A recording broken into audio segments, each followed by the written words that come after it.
Good morning students. આજે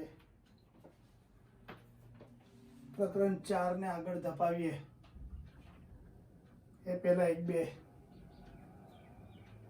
વાત કરીએ, નહીં તો એવું લાગશે કે પહેલી જ મિનિટથી સર તો ચોપડી અથવા તો ભણાવવાનું ભણાવે છે. આજે જ્યારે તમારી સમક્ષ આ લેક્ચર આવશે ત્યારે મે 1લી તારીખે 1 ઓક્ટોબરે રેકોર્ડ કરેલું આ લેક્ચર હશે, જે 5મી 6ઠ્ઠીમાં તમારા સમક્ષ આવશે. એટલે કે સપ્ટેમ્બર મહિનો પૂરો થઈ ગયો, ઓક્ટોબર મહિનાની શરૂઆત થઈ ગઈ, દિવસો જવા માંડ્યા. આ મહિનાના અંત ભાગમાં તમારી એક્ઝામ્સ આવશે અને મારી દ્રષ્ટિએ એવું બને કે આ વખત બધા વિષયની એક્ઝામો લેવાની આવે. 25ને બદલે માર્ક્સ પણ વધીને 50 કદાચ થાય.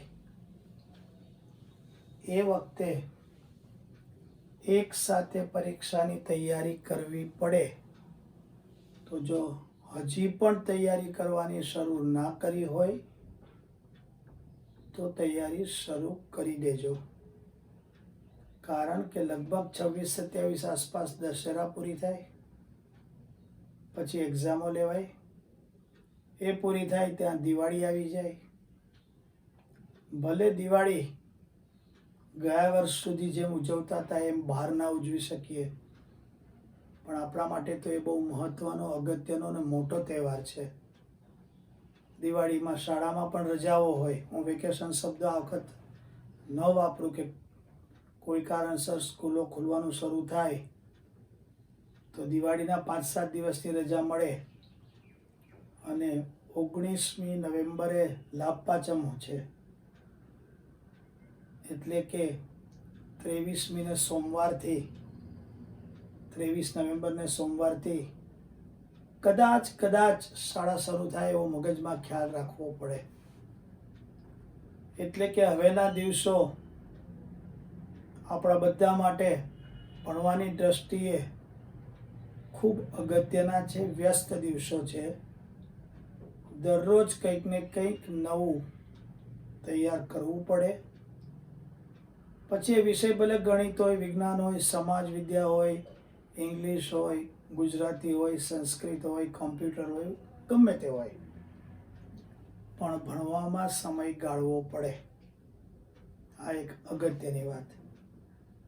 નેક્સ્ટ લેક્ચરમાં હું તમને જો ઓક્ટોબરના એન્ડમાં એક્ઝામ લેવાનું થાય તો કેટલા ચેપ્ટરો આપણે લઈશું એનું એક લિસ્ટ પણ તમારી સમક્ષ મૂકી દઈશ, કે જેથી તમને તૈયારી કરવામાં ખબર પડે. બીજું, હજી પણ કોરોના જ છે. કોરોનાનું સંક્રમણ હજી ચાલુ જ છે. તમારો અનુભવ પણ એવો હશે કે અત્યાર સુધી છાપામાં વાંચતા હતા કે ન્યૂઝમાં જોતા હતા કે આટલા જણ કોરોનામાં સપડાયા. મારો અનુભવ એવું કહે છે કે હવે સોસાયટીએ કેસ જોવા મળે છે. આપણી આજુબાજુ નજીકમાં પણ સાંભળીએ છીએ કે આને કોરોના થયો, સંક્રમણ વધ્યું છે. ભલે એની સિવિયરિટી ઘટી છે. જો શરૂઆતના તબક્કે ધ્યાન રાખીએ, ટેસ્ટ કરાવીએ અને આઇસોલેટેડ રહીએ, જુદા રહીએ, તો હવે આમાં કોઈ લાંબુ નુકસાન થતું નથી. માટે તમે પણ સાવચેત રહેજો. માસ્ક જીવનનો ભાગ બનાવી દેજો. કોઈની પણ સાથે હળોમળો કે વાત કરવાનો વખત આવે તો અંતર જાળવજો. વારંવાર હાથ ધોતા રહેજો. આટલું કરશો તો કોરોના તમને થવાની શક્યતા ઘણી બધી ઘટી જશે. એટલે કે કોરોના વચ્ચે આપણે જીવતા શીખવાનું છે.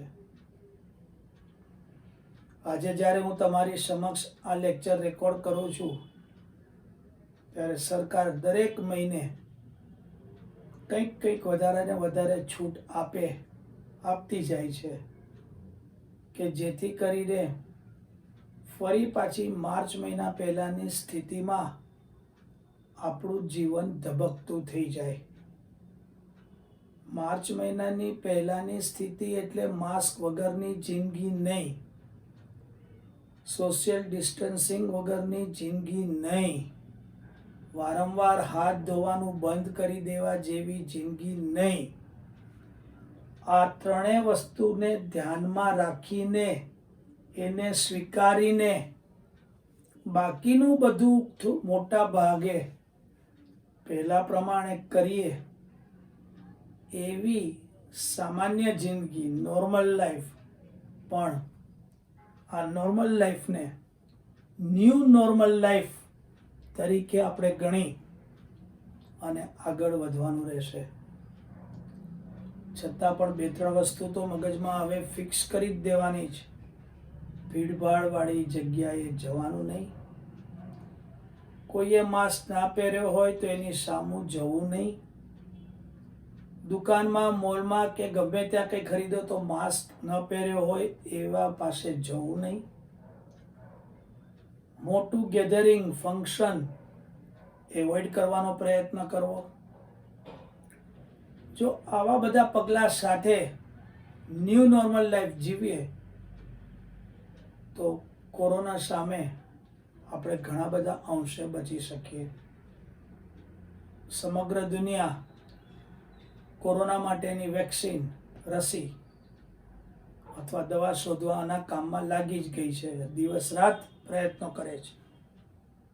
પણ એ રસી કે દવા સામાન્ય પ્રજા સુધી આવે એ પહેલાં મેડિકલ સાયન્સની દ્રષ્ટિએ એણે ઘણા બધા તબક્કામાંથી પસાર કરવી પડે, દરેકની અસર જોવી પડે અને બધા તબક્કામાં એ 100% પાસ થાય, પરીક્ષણમાં પાસ થાય પછી એનું વેચાણ માટેના ઉત્પાદનની પ્રક્રિયા હાથ ધરાય,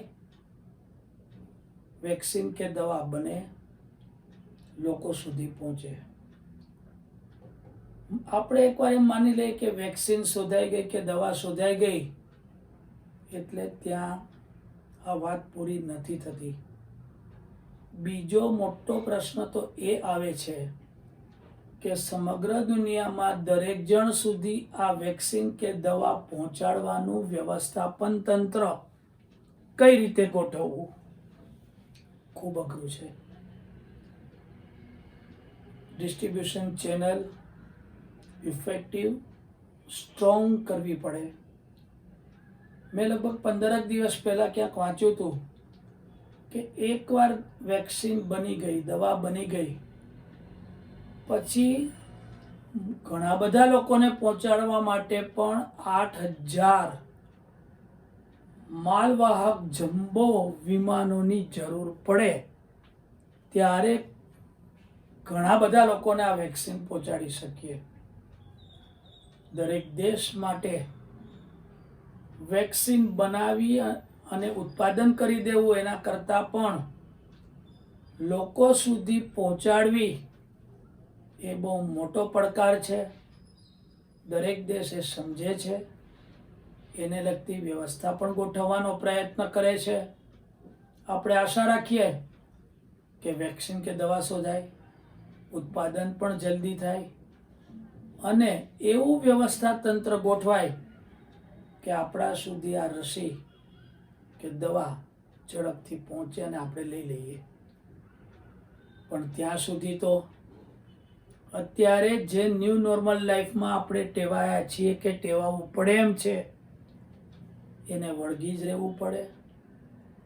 હું એવું માનું છું કે એકવાર વેક્સિન કે રસી પણ લીધા પછી કોરોના ભલે નહીં થાય એમ માની લઈએ પણ માસ્ક દૂર નહીં કરી શકાય, સોશિયલ ડિસ્ટન્સિંગને બાજુએ નહીં મૂકી શકાય, વારંવાર હાથ ધોવાને ભૂલી નહીં શકાય, મોટા મેળાવડામાં પોતાની જાતને બચાવવાનું રાખવું પડશે. એટલે કે આ બધા પ્રિકોશન્સ સાથે આપણે ન્યૂ નોર્મલ લાઈફને જીવવાની આવશે, માણવાની આવશે. માણસ પરિવર્તનશીલ છે.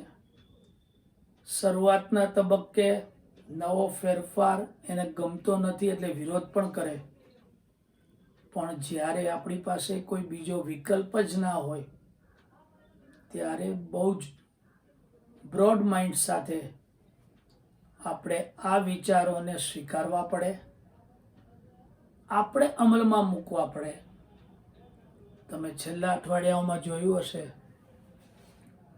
અથવા તો કહું તો 27મીના રવિવારે અમદાવાદના નવા અમદાવાદમાં રાધર પશ્ચિમ અમદાવાદમાં લોકો રસ્તા પર ઉતરી આવ્યા હતા અને જાણે કે કશું છે જ નહીં એવી રીતે હોટલ, ચાની કીટલી, ગાંઠિયાની દુકાનો, ફાસ્ટ ફૂડના લારીઓ ઉપર ટોળે વળ્યા હતા. નજીક નજીક બેઠા હતા, માસ્ક પણ નહોતા. આ ન ચાલે. તમે જોયું કે સરકારે બીજે દિવસે સવારે 27 વિસ્તારોમાં રાતના દુકાનો બંધ કરવી પડી. સરકારે તો એનું કામ કર્યું, પણ આપણે આપણી જાતને પ્રશ્ન પૂછવો પડે કે આ કોને લીધે થયું? આ મારા ને તમારા લીધે જ થયું. મેં સાવચેતી ન રાખી. લોકડાઉન દરમિયાન સરકારે જે ટેવ પાડવાનો પ્રયત્ન કર્યો એ મેં ન સ્વીકાર્યો, એટલે સરકારે પછી કાયદાનો હાથ ઉગામવો પડ્યો. આ આપણને શોભે નહીં. બીજું ઘણાને એવું છે કે કોઈ ધ્યાન નથી રાખતું તો મારે શું ધ્યાન રાખવું. આ એક એવી મહામારી છે કે તમે ધ્યાન નહીં રાખો તો તમને તો નુકસાન છે જ, તમારા ઘરના સભ્યોને પણ નુકસાન છે, સામેવાળાને પણ નુકસાન છે, એના ઘરનાને પણ નુકસાન છે, એટલે કે આખા સમાજને નુકસાન છે. એટલે કે આ સાવચેતી માત્ર સામેવાળા માટે નથી, આપણા માટે નથી, પણ આપણા બધા માટે છે. આ વિચાર સાથે આગળ વધજો. ન્યૂ નોર્મલ લાઈફ માં ટેવાવાનો પ્રયત્ન કરજો. ફરી પાછા આપણે આપણા સબ્જેક્ટ પર જતા રહીએ. પ્રકરણ 4, લેક્ચર 3. છેલ્લે આપણે 2 નંબરના લેક્ચરમાં આ સૂત્ર ઉપર ફેરનહીટ આપ્યા હોય તો સેન્ટીગ્રેડ કેમ શોધાય, ને સેન્ટીગ્રેડ આપ્યા હોય તો ફેરનહીટ કેમ શોધાય એ દાખલા શરૂ કર્યા હતા.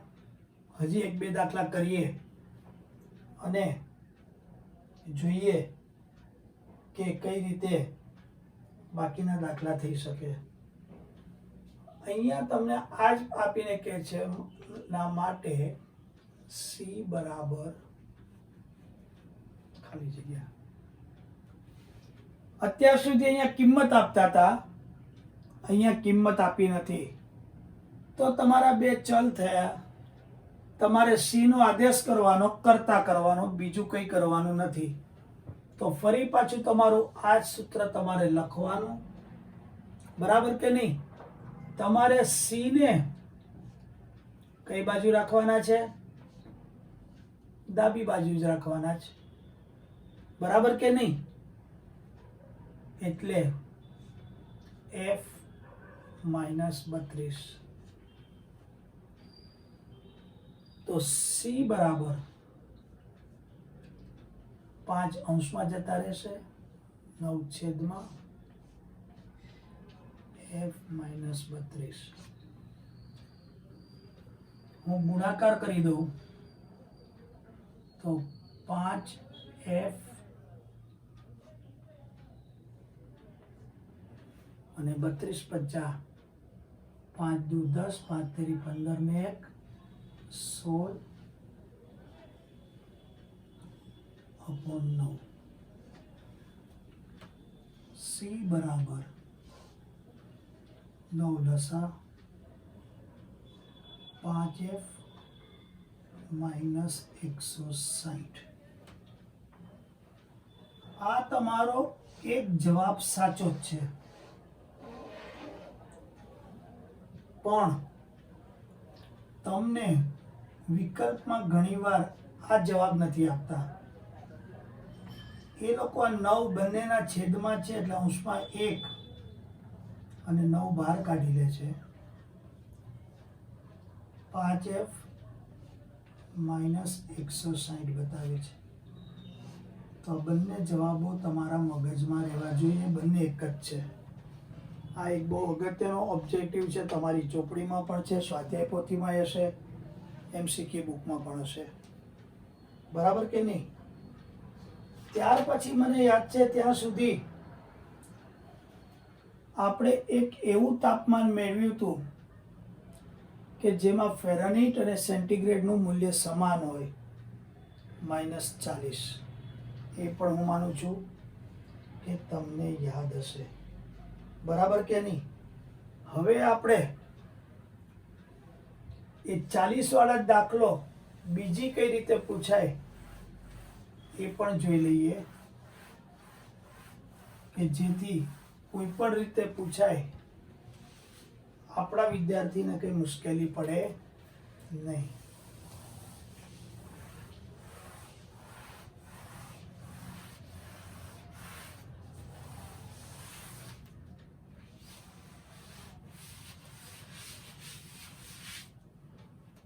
જો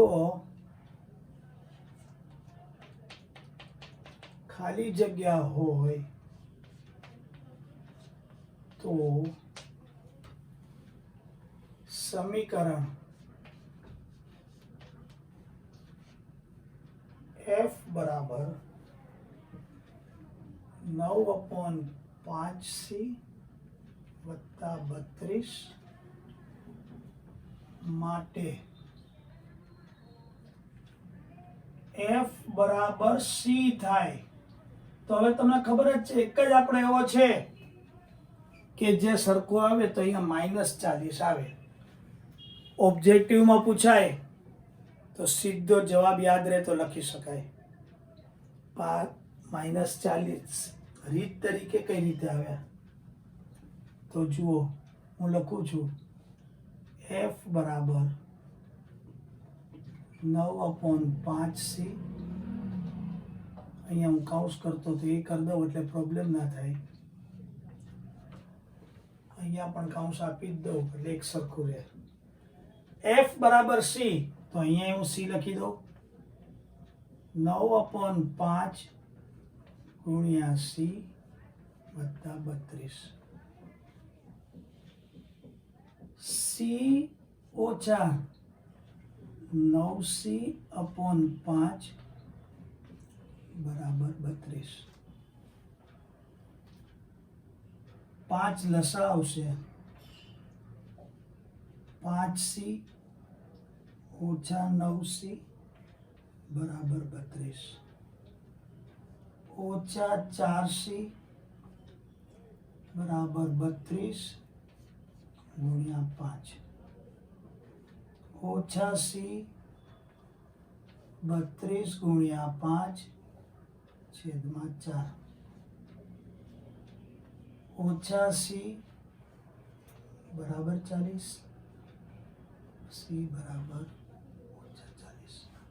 તો જો દાખલો બરાબર આવી ગયો કે જો ઓછા 40 હોય તો સમીકરણમાં f બરાબર c થાય. માટે f બરાબર પણ ઓછા 40. આ પણ એક બહુ સરસ અગત્યનો દાખલો છે. ધ્યાનથી જોઈ જાઓ અને સમજો. તમને એવો કે વિચાર આવ્યો કે આ સૂત્ર 32 ના બધું શું આવ્યું? તો હું તમને સામાન્ય માહિતી આપું કે જો સેન્ટીગ્રેડ સ્કેલ હોય ને તો એ 0 થી શરૂ થાય અને પૂર્ણ 100 થાય. જો ફેરનહીટ સ્કેલ હોય તો 32 થી શરૂ થાય અને 212 પૂરો થાય. એમાંનો આ 32 છે. વિજ્ઞાનમાં ભૂષણ સર તમને દ્રવ્યના ગુણધર્મોમાં 9મા ધોરણમાં સમજાવ્યું હશે કે સમજાવશે, બરાબર કે નહીં? અને છતાં પણ કદાચ ન હોય તો એમને પૂછી જોજો, તમને એક્સપ્લેન કરશે. બરાબર.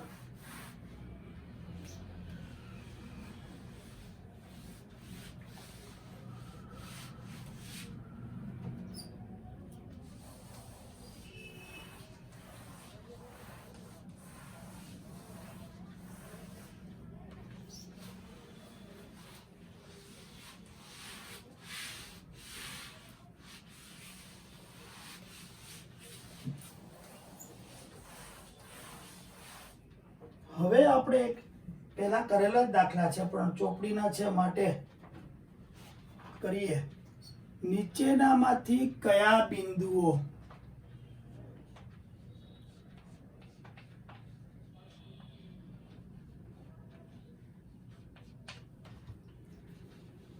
સમીકરણ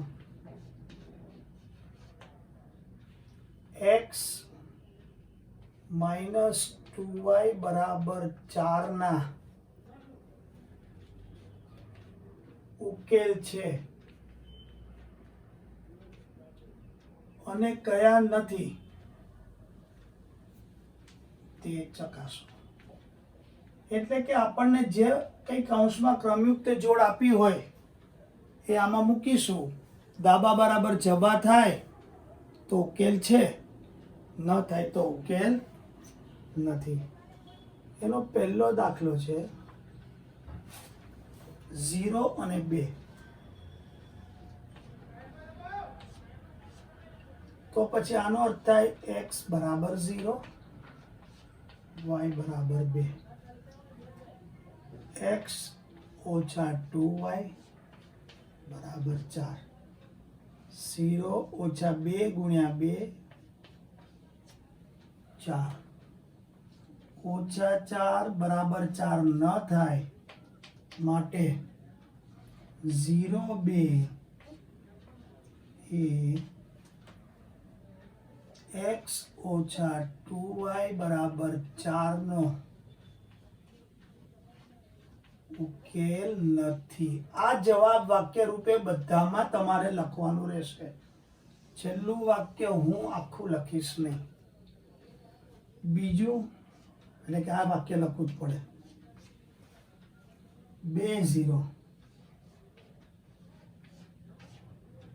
તો પછી x બરાબર 2, y બરાબર 0.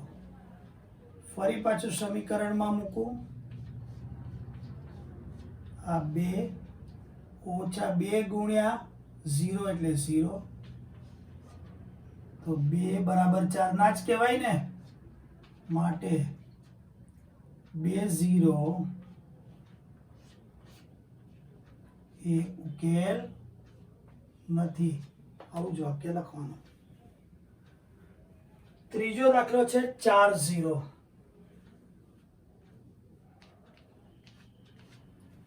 તો સ્વાભાવિક છે કે x બરાબર 4, y બરાબર 0.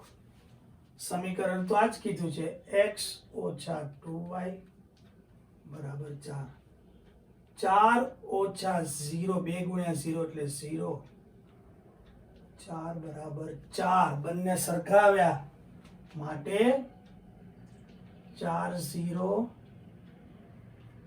એ સમીકરણ x ઓછા 2y બરાબર 4 નો ઉકેલ છે. ખ્યાલ આવી ગયો કે ના આવી ગયો?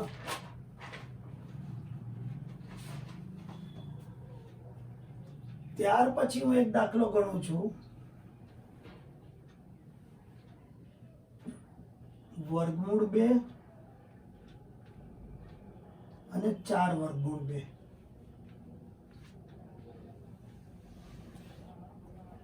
તો x બરાબર વર્ગમૂળ 2, y બરાબર 4 વર્ગમૂળ 2. x ઓછા 2y 4 વર્ગમૂળ 2, 2 ચોકું 8 વર્ગમૂળ 2 બરાબર 4. આ એક વર્ગમૂળ 2 કહેવાય એટલે ઓછા 7 વર્ગમૂળ 2 એ 4 ની બરાબર તો નથી જ, માટે આ પણ ઉકેલ નથી. ખ્યાલ આવી ગયો કે ના આવી ગયો? તો આવી રીતે આપણે દ્વિચલ સુરેખ સમીકરણના દાખલા કે જે બહુ જ સહેલા છે તમારા માટે એ ગણી શકીએ. હવે આપણે કંઈક વાક્યો રૂપે વિગત આપી હોય અને કે એના ઉપરથી દ્વિચલ સુરેખ સમીકરણ બનાવો, કે જેને તમે કદાચ 7મા 8મામાં સમજ્યા હશો કે કૂટ પ્રશ્નો કહેવાય, વ્યવહારિક દાખલા કહેવાય. આપણે એનો ઉકેલ નથી મેળવવાના, પણ એ આપેલી વિગત ઉપરથી સમીકરણ રચવાનો પ્રયત્ન કરીશું. બરાબર, અત્યાર લગી સમીકરણ આપી દેતા હતા, હવે સમીકરણ આપણે બનાવવાનું આવશે. તો જુઓ કે એમ કે છે કે નોટબુકની કિંમત પેનની કિંમત કરતા બમણી છે. તો પહેલા તો હું સમજાવું કે આ નોટબુક અને પેન બે ચલ થઈ ગયા. તો નોટબુકની કિંમત માની લો કે પેનની કિંમતથી બમણી હોય તો પેનની કિંમત 10 હોય તો આ બમણી એટલે 2 ગુણ્યા 10 એટલે 20 રૂપિયા થાય. પણ આપણને ખબર નથી કે કેટલા રૂપિયા કિંમત છે. તો આપણે નોટબુક અને પેન માટે x અને y ચલ સ્વરૂપે ધારી લઈશું. બરાબર, તો ધારો કે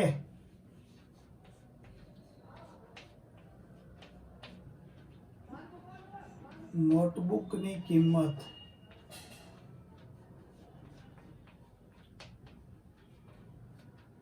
રૂપિયા x અને પેનની કિંમત રૂપિયા. હવે કહે છે કે નોટબુકની કિંમત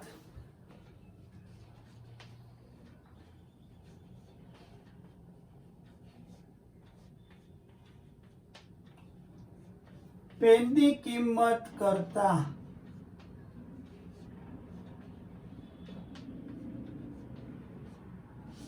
બમણી છે.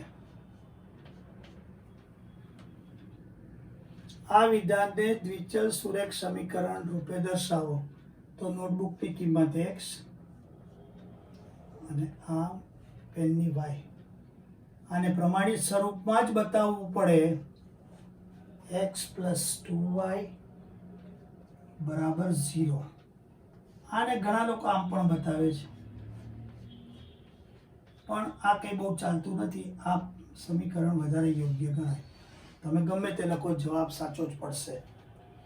તો આવી રીતે આપણે કોઈ પણ વિગતને બતાવી શકીએ.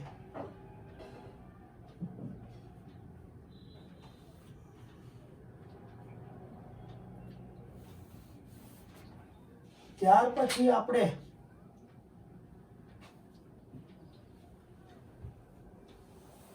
આગળ વધીએ.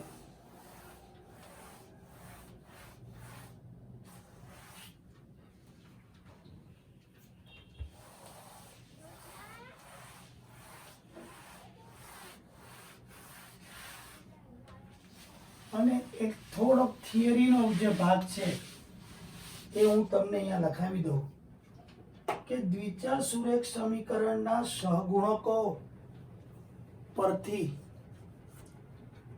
આલેખનો પ્રકાર નક્કી કરવો.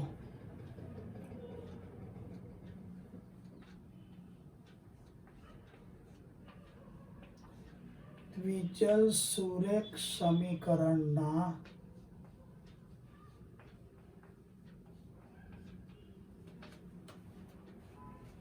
સહગુણકો પરથી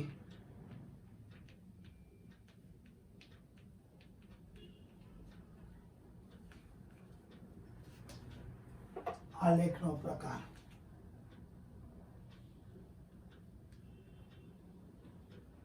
આનો પેલા અર્થ સમજવો પડશે કે સહગુણકો કયા? તો x નો સહગુણક a, y નો સહગુણક b અને અચળ સંખ્યા c. આનું મૂલ્ય જોઈને જ આપણે નક્કી કરવાનું કે આનો આલેખ કઈ રીતનો આવશે.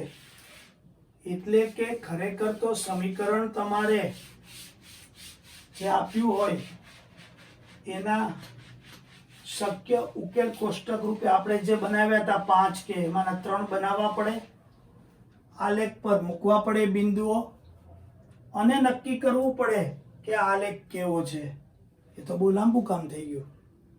એ જો લાંબુ કામ ન કરવું હોય તો માત્ર સહગુણકોના આધારે પણ આપણે આ વસ્તુ બહુ સહેલાઈથી મેળવી શકીએ. એટલે આ થિયરી તમારે યાદ રાખવી પડશે. જો સહગુણક એની કિંમત 0 ના હોય, બી ની કિંમત 0 ના હોય અને સી જ માત્ર 0 હોય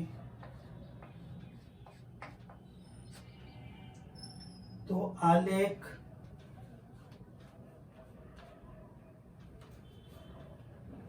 અહીંયા નીચે લખો એટલે બાજુમાં ગ્રાફ દોરવો હોય તો દોરી શકાય. તો આલેખ ઉગમ બિંદુમાંથી જ પસાર થાય.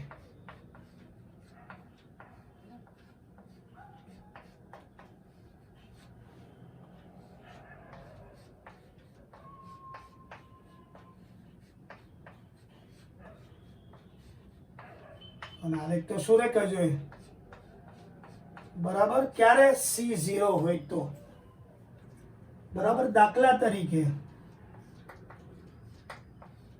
x બરાબર 5y, આનો અર્થ x ઓછા 5y અચળ સંખ્યા નથી માટે 0. અહીંયા જુઓ a બરાબર 1 છે, b બરાબર -5 છે અને c બરાબર 0 છે. આ 0 નથી માટે આ શરત લાગુ પડે. જો તમે આનો આલેખ દોરશો તો કાં તો એ ઉગમ બિંદુ તો અહીંયા આવે, આમ આવશે, કાં તો આમ આવશે, કાં તો આમ પણ આવી શકે. એટલે કે આવા ઉગમ બિંદુમાંથી પસાર થતી જ રેખા મળે. ક્યારે? એની કિંમત 0 ના હોય, બી ની કિંમત 0 ના હોય, માત્ર સી ની કિંમત 0 હોય. બરાબર છે. બીજું આપણે કરીએ હવે.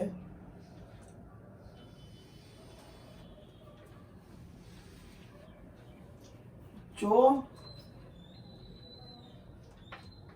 એની કિંમત 0 નથી પણ બી ની કિંમત 0 છે અને સી ની 0 નથી,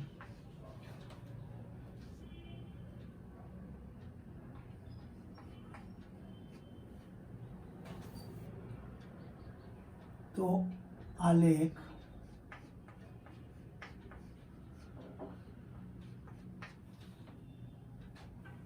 y અક્ષને સમાંતર હોય.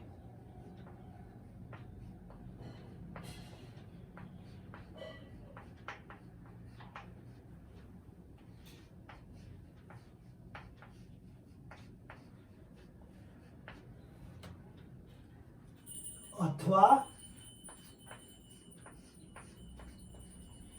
x અક્ષને લંબ હોય.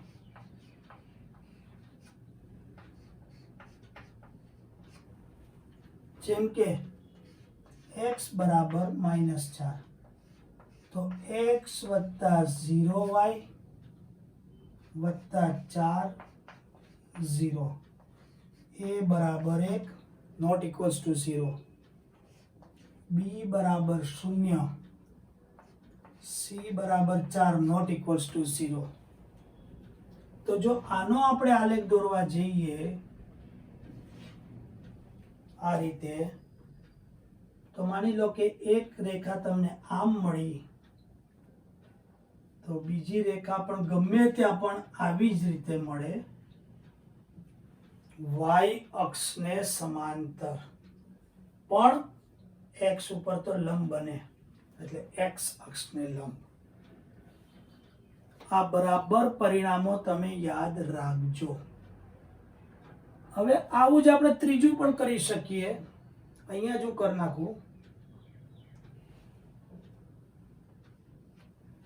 જો a ઇક્વલ્સ ટુ 0 હોય, શું હોય? b not equals to 0, c not equals to 0, તો આ આલેખ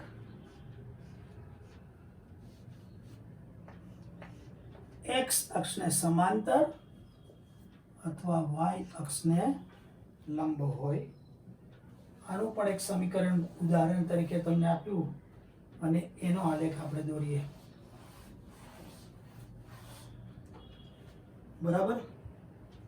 તો y બરાબર -5, તો 0x વત્તા y વત્તા 5 બરાબર 0. a બરાબર 0, y બરાબર 1, 0 નથી, c બરાબર 5, 0 નથી. આનો આલેખ હું અહીંયા દોરું છું. આ x અને y, એક તમારી રેખા આમ આવે, બીજી અહીંયા પણ આવે. તો તમે જુઓ, x અક્ષને સમાંતર પણ y ને લંબ. આ ત્રણ પરિણામો તમે બરાબર યાદ રાખજો. બરાબર? તો તમને ઓબ્જેક્ટિવમાં કોઈ જાતનો પ્રોબ્લેમ થશે નહીં. હવે થોડાક આગળ હજી વધીએ. જો હું નાની નાની બધી જ વસ્તુઓ પહેલા કરાવી દઉં છું તમને આ પ્રકરણમાં, ત્યાર પછી હજી આલેખ દોરવાના તો બાકી જ છે. અને મેં કહ્યું હતું એમ, અંશ સેલ્સિયસ અને ફેરનહીટનો એક બહુ મોટો આલેખ આપણે કરવાનો રહેશે. એ બે વસ્તુ કરીએ પહેલા આ પ્રકરણને લગતી ગણતરીની બધી જ વસ્તુઓ હું તમને પૂરી કરી દઉં કે જેથી ગણતરી પાઠ તમે એક સાથે તૈયાર કરી શકો. પછી આલેખ પત્ર લઈને આલેખ દોરવાની વાત આવે. અહીંયા પણ જ્યારે તમે હવે પછીનું સેશન એટેન્ડ કરો, આલેખ પત્ર 3-4 જોડે રાખજો. 10 ખાનાવાળા આલેખ લેજો. છૂટા આલેખ પણ ચાલશે. ગયા વર્ષની આલેખ પોથીના કોઈ પેજ પડી રહ્યા હોય તે ફાડીને પણ ચાલશે. હું કરાવું એ ગણી કાઢજો અને આલેખ તમારા ચોપડામાં જ પિનઅપ કરી દેજો કે જેથી જોડે ને જોડે રહે, શોધવા જવું પડે નહીં જ્યારે તૈયારી કરીએ ત્યારે. બરાબર?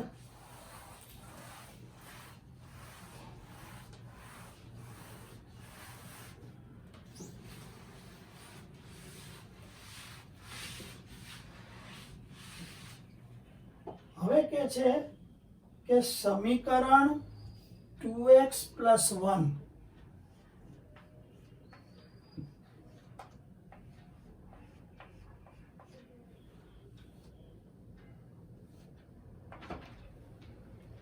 બરાબર x - 3 ને ઉકેલો. એટલે આનો ઉકેલ મેળવવાનો છે અને તેના ઉકેલને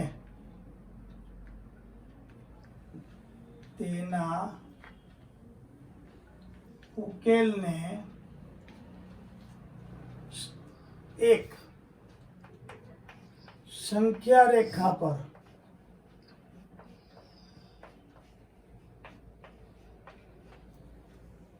અને બીજું કાર્ટેઝી યામ સમતલમાં દર્શાવો.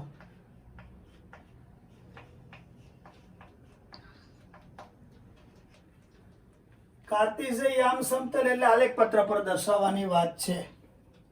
બરાબર કે નહીં? તો હવે જુઓ, પહેલામાં પહેલા તો હું પ્રયત્ન કરું છું.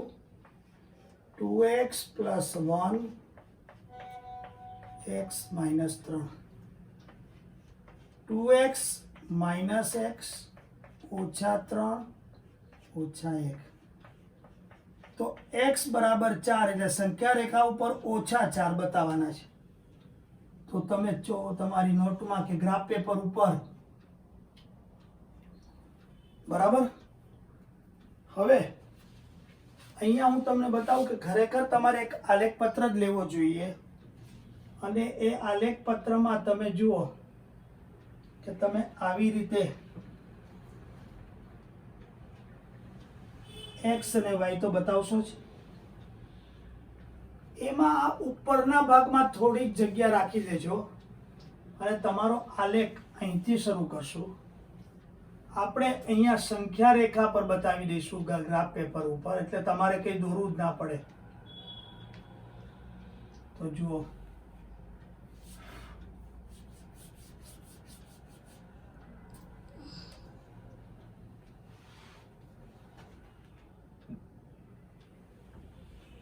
આ તમારી સંખ્યા રેખા, આ 0 1 2 3, -1 -2 -3 -4 -5. તમારે -4 બતાવવાના છે. અહીંયા તમે ડાર્ક કરી નાખો. આ તમારો સંખ્યા રેખા પરનો જવાબ આવી ગયો. ખ્યાલ આવી ગયો કે ના આવી ગયો? આ તો બહુ જ સહેલું છે. હવે આપણે આલેખ પત્ર ઉપર દર્શાવવું હોય તો શું કરશો? એક્સ માં -4 છે, બરાબર? તો દરેક વખતે વાય તો 0 જ થઈ જાય કે ના થઈ જાય? અથવા તો વાય ની કોઈ પણ કિંમત માટે x -4 જ છે. તો -4 હું અહીંયા -1 0 1 ને 2 લઉં તો તમે જુઓ 1 2 3 4 5 6, બરાબર? -1 -2 -3 -4 -5, 1 2 3 4 5, -1 -2 -3 -4 -5. આ x છે, આ y છે, આ x ડેશ છે અને આ y ડેશ છે. -4 -1 -4 0 -4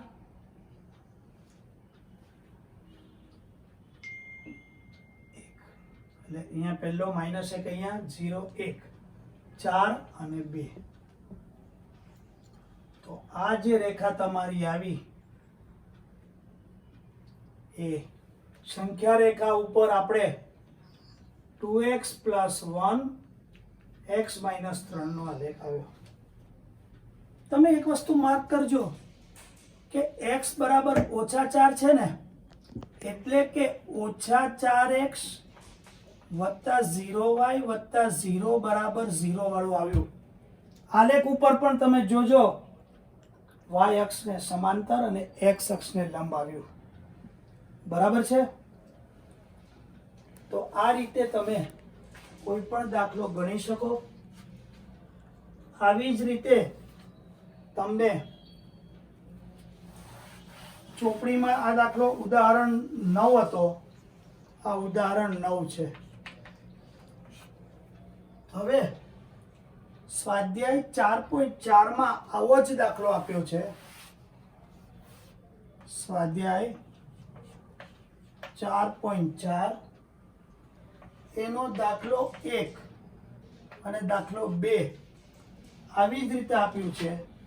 એ ગણવાનો તમે પ્રયત્ન કરજો. નેક્સ્ટ ટાઈમ આપણે 1-2 વ્યવહારિક દાખલા સમીકરણ તારવીને ઉકેલ મેળવવાના છે. એ એક બાકી રહેશે. દ્વિચલ સુરેખ સમીકરણનો આલેખ બનાવવાનો રહેશે અને આલેખમાં સેન્ટીગ્રેડ ફેરનહીટનો અગત્યનો દાખલો. એટલું કરશો એટલે આ ચેપ્ટર લગભગ પૂર્ણ થઈ જશે. ઓબ્જેક્ટિવ થોડા કરાવવાના હશે તો કરીશ અને આપણે આ ચેપ્ટરને ચોથા કે પાંચમા સેશનમાં પૂર્ણ કરી શકીશું. તો આ બધું રિપીટ કરજો. બધું જ સરસ છે, સહેલું છે, તમને આવડે એવું છે, માટે કરજો. આજે પૂરું કરીએ છીએ. Thank you very much.